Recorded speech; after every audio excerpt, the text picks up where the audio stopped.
तो बालिका गृह कांड का जैसे उद्भेदन हुआ था वैसे ही इन मामलों में उद्भेदन होगा। 72,000 करोड़ रुपए खर्च करने के बाद आपका 25% का पटवन घटना एक घोटाला नहीं हुआ। अब इससे बड़ा सबूत क्या चाहिए? दोषी कौन है इस पूरे मामले में? मुख्यमंत्री दोषी हैं, क्योंकि सभी विभागों को सीधे वो निर्देश देते हैं बैठक करके। मैंने कहा कि 2 मॉडल है बिहार में। एक, सरकार ने जांच कराया बालिका सुधार गृह कांड का टिस के जरिए, जिसमें गड़बड़ी पाया गया, बड़ी मछलियां बच गईं, छोटी मछली उसमें जेल में लोग हैं।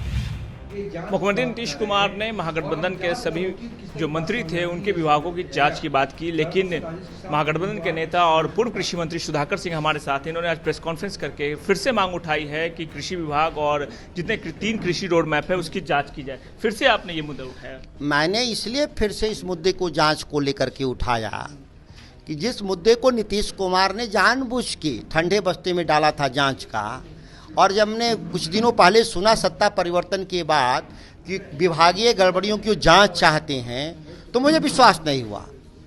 इसलिए मुझे विश्वास नहीं हुआ कि जो जांच के लिए मंत्री के तौर पे मैंने लिखा था उसको मुख्यमंत्री ने जांच नहीं होने दिया, तो ये जांच नहीं कर रहेंगे। और जांच होना ही है तो 19 साल का जांच करा लें जब से मुख्यमंत्री हैं, क्योंकि ज़्यादातर मामलों में विभागों को निर्देश मुख्यमंत्री सीधे देते हैं। मंत्रियों को आप देखते होंगे कि बैठकों में बुलाते नहीं, तो जब मंत्रियों को बैठक में नहीं बुलाते, निर्देश उन्हीं का होता है, तो घोटाला भी हुआ होगा तो उन्हीं के नेतृत्व में हुआ है। तो ये इसीलिए मैंने कहा कि अपना जांच स्वयं कैसे कर सकते? कौन जांच करेगा? थर्ड पार्टी में जिस पर वो कर सकते हैं, वो CBI से भी जांच कराएं। सामाजिक संस्थाएं जो हैं टिस, टाटा सोशल सर्विसेज, उससे भी जांच करा सकते हैं। कई तरह की संस्थाएं हैं देश में जिससे आप जांच कराएंगे तो बालिका गृह कांड का जैसे उद्भेदन हुआ था वैसे ही इन मामलों में उद्भेदन होगा। आप कृषि मंत्री रह चुके हैं, क्या लग रहा है कितने रुपए का घोटाला हुआ है? पहले तो आंकड़ों में घोटाला है। 3,10,000 करोड़ रुपए कह रहे हैं खर्च करने के लिए, और हमने बजट को देखा तो पूरे मामले में कृषि और उससे संबद्ध क्षेत्रों में 1 लाख करोड़ का निवेश है, और उसमें 1 लाख करोड़ में से देखें तो परफॉर्मेंस अनाज का उत्पादन घट गया, किसानों की आमदनी घट गया, यहाँ तक कि बिहार में जो हमारे इरिगेटेड लैंड हैं वो भी घट गए। आप इरिगेशन डिपार्टमेंट का बयान को उठा के देखिए। जब 2004 में जब सरकार हमारी समाप्त हुई राष्ट्रीय जनता दल की, उस समय 12.5 लाख हेक्टेयर में पटवन होता था बड़ी योजनाओं से सिंचाई विभाग के जरिए, और अब 9.5 लाख हेक्टेयर पटवन हो रहा है।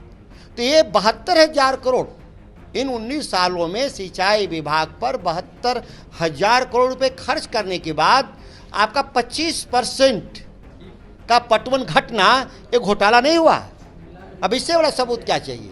दोषी कौन है इस पूरे मामले में? मुख्यमंत्री दोषी हैं, क्योंकि सभी विभागों को सीधे वो निर्देश देते हैं बैठक करके। मीडिया में आप देखते होंगे हर महीने वो किसी न किसी विभाग की बैठक करते हैं जिसमें माननीय मंत्रियों को नहीं बुलाया जाता है। तो जाहिर है कि निर्देश कौन दे रहा है? बैठक की अध्यक्षता जो करेगा वो निर्देश देगा, और माननीय मंत्री तो उस विभाग का होता ही नहीं। तो ज़्यादातर मामलों में नीतीश कुमार सीधे दोषी हैं। पिछली बार आपने मुद्दा उठाया था, आपने कहा था ये गांधी मैदान में किसानों के साथ सम्मेलन करेंगे। निश्चित तौर पर करेंगे, और हम अपनी यात्रा बंद नहीं किए। पिछले 15 महीनों में 24-25 सभाएं हम कर चुके हैं किसानों का, राकेश टिकैत और जी और मैं, और इसके अलावा भी, और आने वाले समय में हम करीब 15-20 सभा और करेंगे जिला स्तर पे, और हम फिर एक मुफ्त पटना आएंगे। आपने 2 बड़े घोटाले की भी चर्चा की, सृजन घोटाला और बालिका गृह कांड। मैंने कहा कि 2 मॉडल है बिहार में।